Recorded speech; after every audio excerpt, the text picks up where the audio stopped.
Okay, today we're going to talk about the Middle Colonies. If you remember, the 13 original English colonies can be broken down into three groups. You have the New England colonies, the Middle Colonies, and the Southern colonies. So today we're going to talk about the Middle Colonies. And the Middle Colony is going to be a little bit different than the New England colonies. Remember, the New England colonies were pretty much all started by people seeking religious freedom.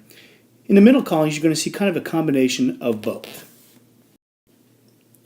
Okay, so by 1700, England had 4 colonies below the Middle Colonies. And again, these are known as the Middle Colonies.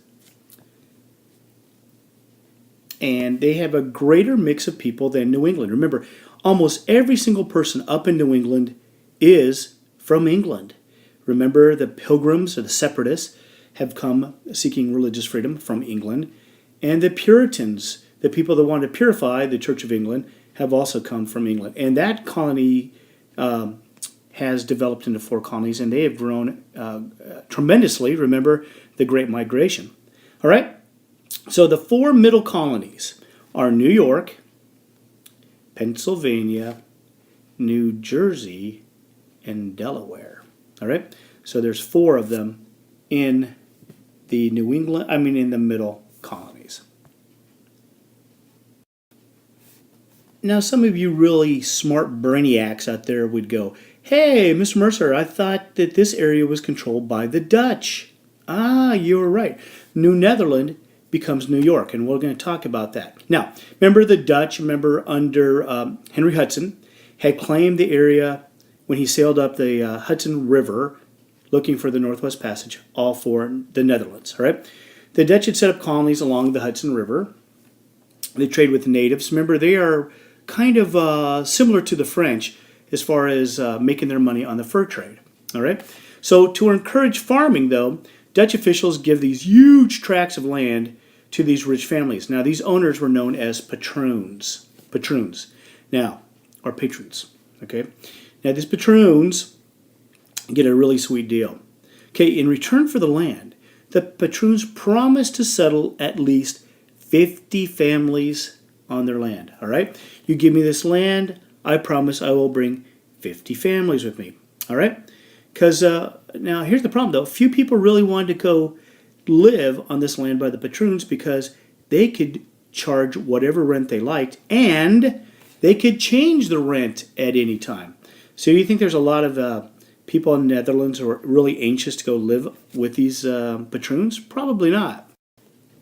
So most of the settlers that come and live in New Netherlands, that's what's called New Netherlands, live in New Amsterdam. Again, I know I've said this before, I'm going to say it again. Not very creative on their names. All right. New Amsterdam, if you guys remember, is the island of Manhattan. Remember, they had bought this from the natives for about $24 worth of trade goods, so pretty good deal. Now, New Amsterdam is where most of these people live. And they get settlers from all over Europe. Now, many do come to practice their religion freely. Okay, most, however, are Protestants, but they allowed Catholics, Jews, and other religions to buy lands. So, if you would walk into the Middle Colonies, especially New Amsterdam, back at this time, you might hear all kinds of different languages. You're going to hear English. You're going to hear Dutch. You might hear French. You're going to hear Spanish. You're going to hear all of these different languages, and on Sunday you'd see these people all going to different kinds of churches. All right? Now, also, in the early years, slaves made up almost 25% of the population. All right? Things are going along pretty smoothly for, a while, but by 1664, we start to get this rivalry begin between England and the Dutch. All right? They're almost at war. In fact, they end up going to war. So in August of that year, 1664, England and Dutch are at war, and England has sent warships to New Amsterdam. Now, the governor of New Amsterdam is a guy named Peter Stuyvesant. Okay, now this guy is very unpopular. He's harsh. He's kind of mean. Nobody really likes him. But Peter Stuyvesant has promised to defend the city. Oh, let them come, man. I hope they do. We'll fight them. Well, here's the problem. He has very few weapons and hardly any gunpowder. And like I said, he's very unpopular. So what happens? The British fleet arrives, and Peter Stuyvesant says, "Oh yeah, I surrender." He surrenders the city without even firing a shot. Without even firing a shot. All right? He knew that, he doesn't have any weapons, he doesn't have any gunpowder, and he's not going to get any help from those people. So guess what? England has taken New Amsterdam. All right? Now, King Charles II, who is now the king, decides, I'm going to give this to my dear brother, who I love very much. His brother is the Duke of York. And he renames the colony, as you might well imagine, New York, in the Duke's honor. All right? So New Amsterdam becomes the city of New York. Now, the Duke of York says, hey, man, Charles is, or James, thank you very much. I really appreciate this. You're super cool for giving me all this land. I really appreciate it, but what am I going to do with all this, right? He thought this new colony is way too big to govern, all right? So here's what he does. He gave some of the land to two of his buddies. Oh, it's good to be friends of the Duke, all right? So he gives it to his two friends, Lord Berkeley and Lord Carteret, all right? Now, these two guys set up what's called a proprietary colony, which they call New Jersey. And you might well imagine there's Jersey, the Jersey Islands in England, okay? Now, what is a proprietary colony? Well, a proprietary colony is a colony the king gives land to one or more people in exchange for a yearly payment, okay? So basically what they do is say, hey, this is your land, Lord Berkeley and Lord Carteret, but every year you better write me a big fat check, all right? I want some cash. I want some money, all right? Now, these proprietors get this land and they go, okay, now how do we raise the money? All right, they're free to divide the land and charge rent. All right, they could establish their own laws, in fact, but they have to respect the English Bill of Rights. All right, so the people who go there are going to get protected by the English Bill of Rights, but guess what? They don't make the laws, the proprietors do. The proprietors make the rules. Now, they can charge rent, they might harvest game animals, they might build ships, they might cut timber. They can do whatever they want on this land, as long as they write that king a check, once a year. All right? So that's a proprietary colony. So that's how New Jersey is divided into these two parts. Okay, now New Jersey, like New York, and I didn't mention this, I should have. New York is actually has a lot of really good farmland. In fact, New Jersey is called the Garden State. Fertile farmlands, much different than up in New England. They can grow enough food not only to feed their families, but also to sell for profit to other people.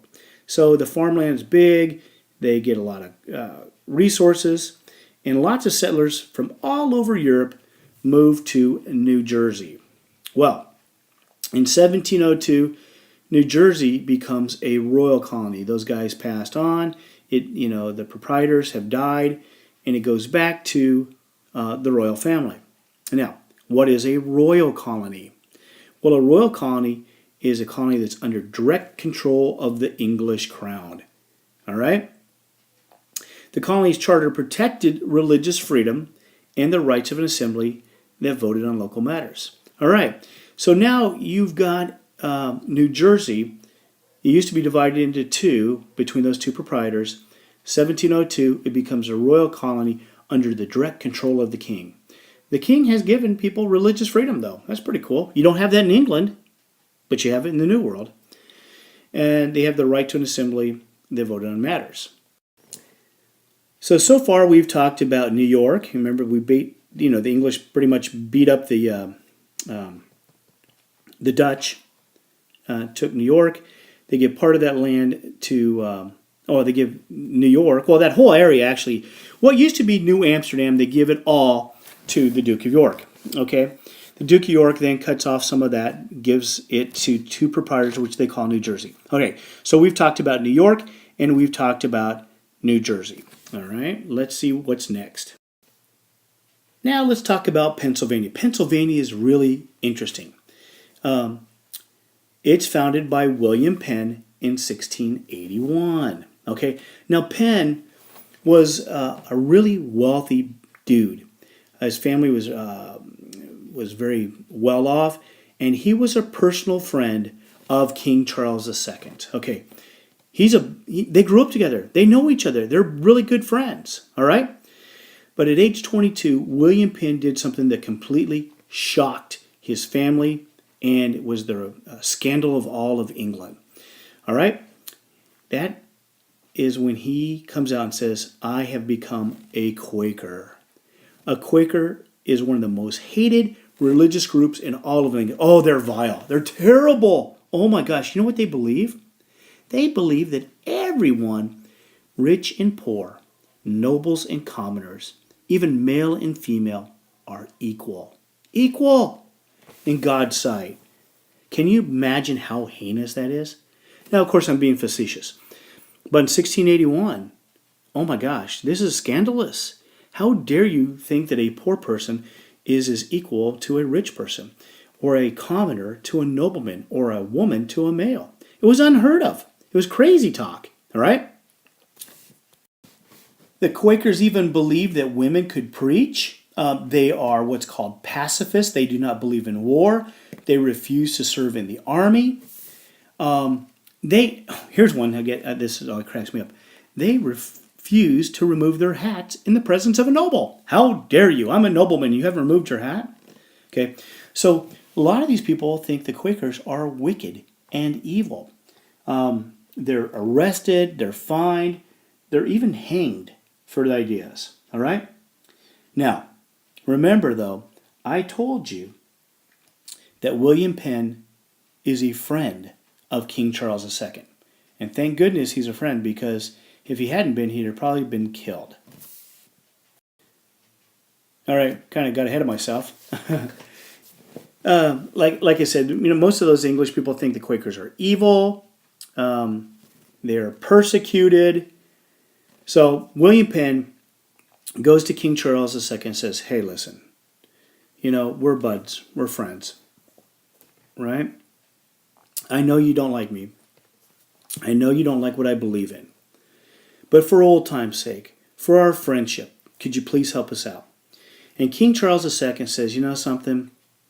Because we're such good friends, or we're good friends, I'm going to grant you a royal charter, all right? And I'm going to name you the proprietor." The king named the new colony Pennsylvania, which means Penn's Woods, all right?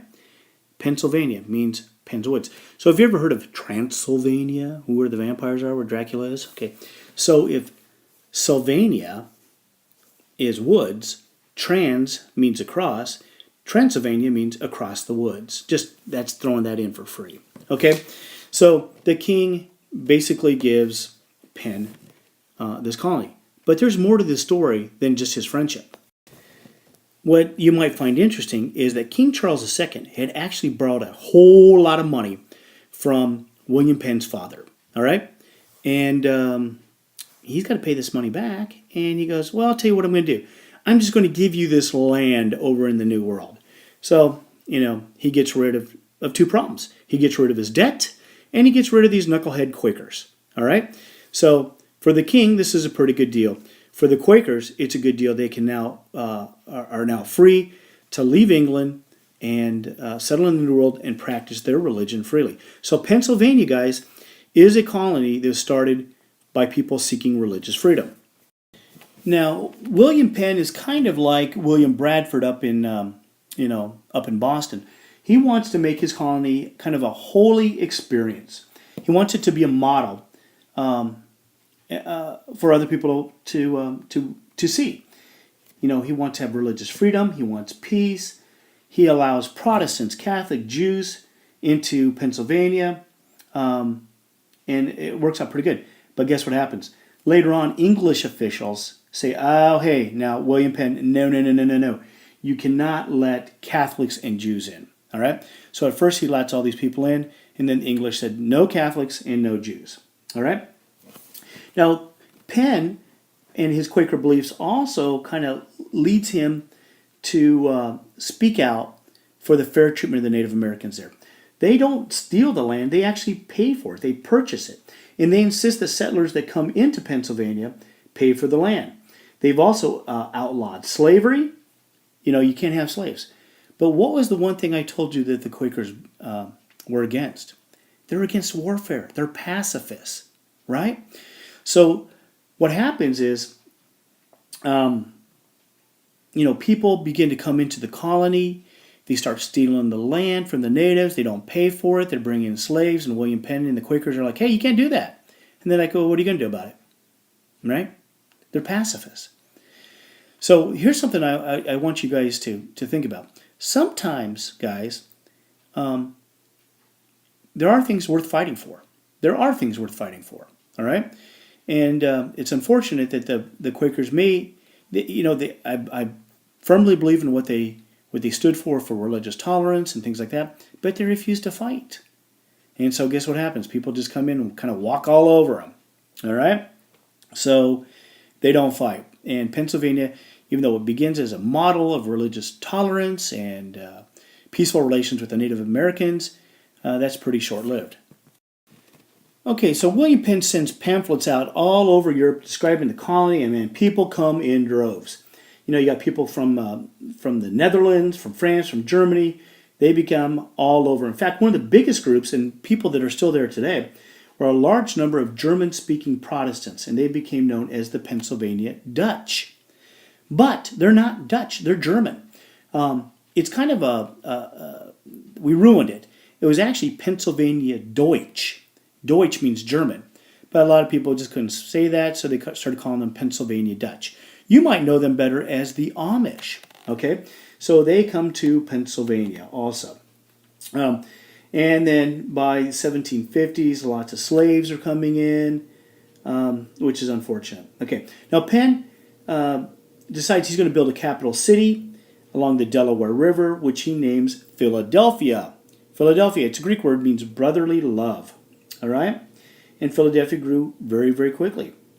One visitor in 1710 said that it was a very most noble, large, and well-built city that he had ever seen. Okay, now, we got a problem. It becomes a little too big. So we need to talk about our last colony, which is Delaware. Okay, for a time, Pennsylvania included all the land along the lower Delaware River, and it was known as Pennsylvania's lower counties. All right? Now, here's the problem, guys. Remember, the capital is up in Philadelphia, and they'd want to send delegates up to Philadelphia. But the problem is, there's hardly any roads. It takes a long time. The weather is nasty, and it's just not practical. So in 1701, Penn allowed them to have their own assembly. Like, you guys don't have to come up to Philadelphia. You guys can kind of figure things out on your own. But by 1704, these counties would break away from Pennsylvania and form the colony of Delaware. All right? Delaware only is founded because it was just inconvenient to send delegates to Philadelphia. So Delaware becomes a kind of a breakaway colony on its own. All right? So there you have it. There's Delaware. Okay, so what was life in the Middle Colonies like? Well, the majority of these people are going to be farmers. Remember, I told you the land is much better. Very rich and fertile. And they can sell cash crops, what I mean by that is the farms are so productive, so fertile, that they can grow plenty of food to feed their family and plant wheat, barley, and rye, which they can sell to people to make bread and other things. They also raise a great deal of livestock, cattle, which they sell to the people up in New England. Now, because the farms are so big, the farms are spread out.